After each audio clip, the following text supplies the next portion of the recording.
Pois vamos começar falando de um acontecimento que tomou o Brasil todo de surpresa, principalmente os experts, os estudiosos.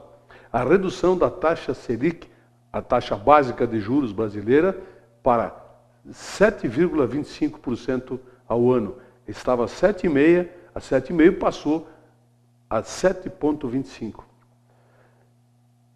Acho que o Brasil ganha com isso, de uma forma geral. Em primeiro lugar, as dívidas do Brasil, a dívida interna brasileira, ela é indexada na taxa Selic, a maior parte dela. Tem muita gente que não gosta disso, tem é um grupo de famílias que controlam a dívida interna brasileira, são eles os principais responsáveis, né? Tem gente que não vai gostar, banqueiro, por exemplo. Nós estamos com a menor taxa de juros da história do Brasil. Desde 1500, quando o Cabral chegou aqui, que ele emprestou um dinheirinho lá para os índios, né? Ele já cobrava juro muito maior que esse aí. O que vai acontecer agora? Ok, vamos lá. No meu ponto de vista, o que vai acontecer? Nada. Nós vamos continuar sendo esbulhados pelos bancos, pelas financeiras, etc. Vai continuar a mesma coisa. Por cartão de crédito. Vai ser assim. Eles vão continuar ganhando muito mais do que estão ganhando agora. Eles reduzem a taxa deles, mas sempre é muito mais do que você, meu amigo, vai receber se tiver um dinheirinho aplicado lá. É assim que funciona. Enquanto nós tivermos banqueiros, empreiteiros, grandes empresários, usineiros, ruralistas, mandando no país, colocando políticos do jeito que eles bem entendem, quando bem entendem e como bem entendem, e com o respaldo da grande imprensa, nós vamos continuar tendo esse tipo de problema, sem sombra de dúvidas. Surpresa? Até certo ponto. O pai daqueles dois adolescentes, eles chamam de adolescentes, quem tem 18, 19 anos, que balearam aquela médica tentando assaltá-la lá em Porto Alegre, e depois foram soltos e não puderam ser presos até que houvesse o tempo decorrido das eleições, que nós temos uma lei brasileira que é proibido prender mesmo. Esquece, nem vou entrar nesse detalhe. Mas o pai de um deles os entregou à polícia. Claro que não foi, ele pegou os caras, filhinho, vem cá, não. A polícia começou a agir, procurá-lo, ligou para o pai várias vezes para saber onde eles estavam, etc. Até que a mãe e o pai de um dos rapazes os entregou. Quer dizer, ainda dá para ter esperanças, claro. O que faltou para esse pai e essa mãe, talvez?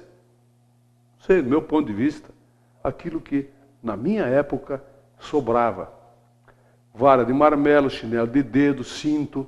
Isso aí, talvez isso tenha faltado na mão desses pais para impedir que os seus rebentos chegassem ao patamar que chegaram. Praticamente, tentativa de homicídio. Mas, enfim, estão presos os dois, graças a Deus.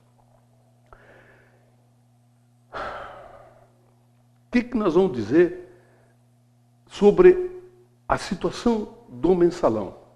Condenaram todo mundo, a opinião publicada da grande imprensa prevaleceu, as provas que não apareceram, que eu acompanhei o mensalão, não vi ninguém falar em provas concretas, etc. Tal. Agora está liquidado a fatura, condenaram todo mundo. Beleza, ótimo, a imprensa está satisfeita e boa parte da população que não acompanha muito, ou não tem grandes conhecimentos, ou não se preocupa com isso, deve estar insatisfeita. Mas, enfim, a minha preocupação agora é, cadê os outros? Será que aquilo tudo vai ser julgado também, que aconteceu antes do mensalão? A roubalheira toda do tempo da privataria tucana, o mensalão mineiro, o que está acontecendo agora com a história do Carlinhos Cachoeira? Eu acho que, se existe uma lei, ela tem que ser aplicada para todos. Eu não quero para mim aquilo que eu desejo para os outros. Pô, que é isso? Eu quero que os caras se explodam, se danem. Por quê? E se acontecer comigo, você, meu amigo telespectador, se fosse ser julgado por alguma coisa, você não gostaria que prevalecesse a velha máxima, o ônus da prova cabe ao acusador?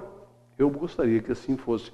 Pelo menos é um princípio básico elementar do direito desde que existe Adão e Eva. Mas, enfim, vamos esperar para ver se o Joaquim Barbosa, agora presidente do STF, vai ter toda a hombridade, a honestidade, aquela gana que ele teve com os outros ladrões do país, que foi muito mais. 50 mil mensalões foram roubados do Brasil antes do mensalão petista.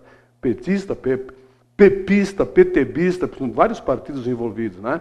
Vamos ver, a começar pela compra de votos para a reeleição do Fernando Henrique Cardoso. Está na imprensa, foi noticiado isso. Será que vai acontecer alguma coisa? Vai depender dos donos do Brasil, se eles querem ou não que isso aconteça. Tá? Aniversário de Bento Gonçalves. Hoje, 12 horas e 15 minutos, vai haver um sobrevoo. Vocês vão ver um espetáculo da Esquadrilha da Fumaça. Foi confirmado, o tempo está satisfatório, né? Vamos ter uma exibição da Esquadrilha da Fumaça sobrevoando Bento Gonçalves, comemoração ao aniversário da cidade. 122 anos da nossa jovem Bento Gonçalves. Tem também, às 20 horas, lá no ginásio de esportes, Oswaldir e Carlos Magrão.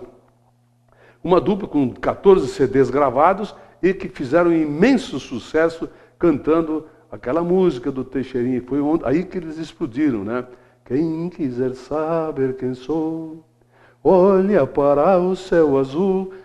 Os gremistas veem o distintivo do Grêmio, mas Oswaldir e Carlos Magrão veem um monte de outras coisas que está traduzida na música do Teixeirinha. Hoje à noite, lá às 20 horas, o ingresso é alimento não perecível, deve lotar a Fundação Casa, o ginásio de esportes, acho que é no ginásio de esportes, sim, deverá lotar.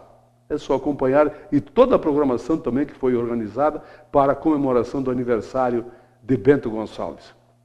Estou indo para a reunião almoço do Centro da Indústria e Comércio. Amanhã eu estarei aqui com a empresária Erci Grapilha para falar sobre um dos grandes eventos de arte de Bento Gonçalves, do Mercosul, que é o Bento em Dança, já em seu 20º aniversário, eu acho, 20ª edição. Eu volto amanhã com a empresária Erci Grapilha.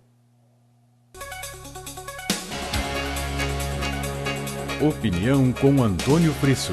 Oferecimento Ludfor Consultoria em Energia. www.ludfor.com.br